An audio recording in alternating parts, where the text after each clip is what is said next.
Hello hobby farmers, Bevan Cohen here from Small House Farm, and today I want to show you how to save the seeds from your squash and pumpkins.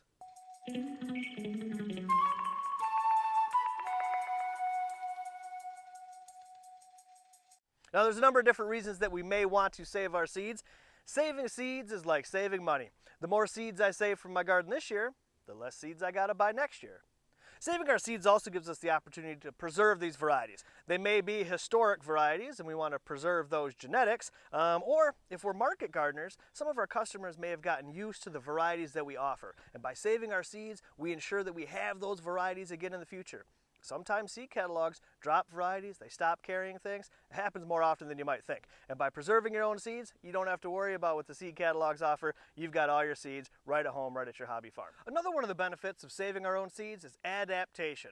The seeds that we save from our gardens are going to perform much better than any of the seeds that we might purchase. These seeds have come from plants that have adapted to our microclimates and to our growing techniques. These seeds are far superior to any seeds that you could purchase. The most important thing to consider when you want to save seeds from your squash and pumpkins is understanding fruit maturity. We have to wait for these fruits to mature in order to get viable seeds. Here's a great example. Look at this zucchini. Now, this zucchini is well past the stage that you're going to want to eat it fresh, most certainly. I guess it could be good for making zucchini bread and stuff like that, sure. But is it going to be good for saving seeds? Nope. Even though it's quite large, it's still not mature. Our squash are going to change colors to signify their ripeness, right? To signify their maturity. This is a zucchini that's well on its way to being ripe. See how it's turning color? It's getting this nice bright orange, letting us know that the fruit is mature, meaning the seeds inside are also mature. Now, we're going to want to leave a few squash on our plants to mature just to ensure that we get good genetic diversity. And I always recommend saving seeds from 4, 5, maybe up to 6 plants. 1 squash from each. That's going to give us lots of seeds though. Each one of these squash is going to contain somewhere around 250 to 300 seeds, which is plenty for me to grow for my garden and to share with my friends and neighbors at our local seed library. Lots of seeds to go around. That's one of the cool things about seed saving is these plants, they're just so prolific. They produce so much abundance. Here I've got the common pumpkin, right? This is the common field pumpkin. We're going to use these. We can make pies with them, decorate for Halloween, whatever. Now, this is a mature fruit. If you've ever grown pumpkins, you know that these fruits, when they're young and small, are green, right? Just like our zucchini is. And as they mature, they'll turn this bright orange color, just like this zucchini is. Now, this zucchini and pumpkin are actually of the same species, very, very similar. But the technique that I'm going to show you today works for squashes, summer squash, pumpkins, butternut squash, Hubbard squashes, your winter storage squashes, whatever it might be. This simple method for seed saving is going to work for all the squash and pumpkins that you're going to grow in your gardens. All right, let's get started with some seed saving. Now with these winter squash, you're going to find that they have a relatively tough outer shell. That's how we identify their maturity too. A lot of the times you're not able to dent the fruit with your thumbnail. That's how you know that it's mature. That's how you know it's ready to pick. And that's how you know it's got the good seeds. So we got to be careful when we cut it open. We don't want to hurt ourselves, right? So we're going to get our knife in there, just cut it right open. As you can see, we've exposed all the seeds. Now we simply just have to scoop them out and into a colander here so we can wash them. You can scoop them with your bare hands, that's lots of fun. Or if you're nervous about getting all messy, I guess you can use a little spoon or a scoop or something like that. Whatever you got, doesn't matter. Go ahead and just scoop these seeds out. I'm just going to do it by hand here. Scoop these seeds out into a colander. If you can leave behind some of the stringy stuff, that's helpful. But if it comes with you, that's all right too.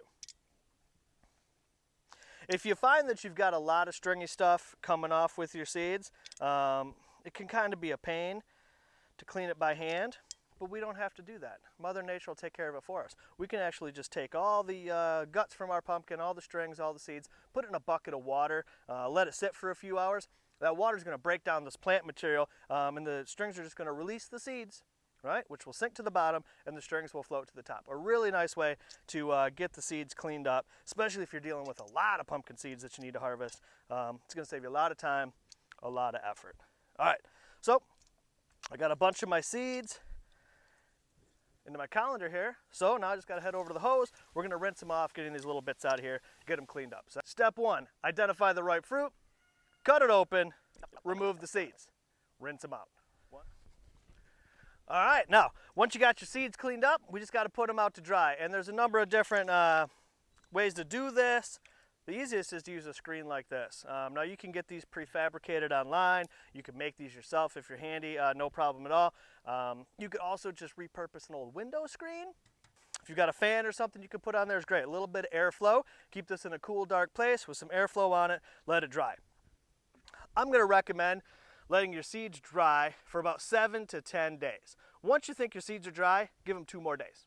They may appear dry to the eye, they may feel dry to the touch, but if there's still moisture inside the seed and we package them away, they're going to go bad. So take your time, it's all right. Give it up to 2 weeks, let these seeds get nice and dry. Then we can go ahead and package them up. You can put them in an old mason jar, reuse a spaghetti sauce jar from the house, whatever you got. Now, if we want to take the time to observe our seeds, we'll be able to easily identify which of these seeds are mature, ones that we want to save, and ones that aren't quite fully developed yet. These mature seeds are going to be nice and thick, full and hard. We're not going to be able to bend them at all, but the ones that have yet to develop fully, they're very thin, pliable, very easy to bend and snap in half. We're not going to want to save those seeds necessarily. They're not going to grow anything for us. We could go through and sort them out by hand if we're working on a small amount, or again, we can just take all of our squash seeds, put them into a jar with water.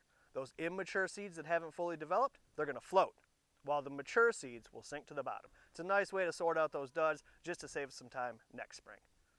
And it's just that easy, folks, to save squash and pumpkin seeds from your garden to enjoy for years to come.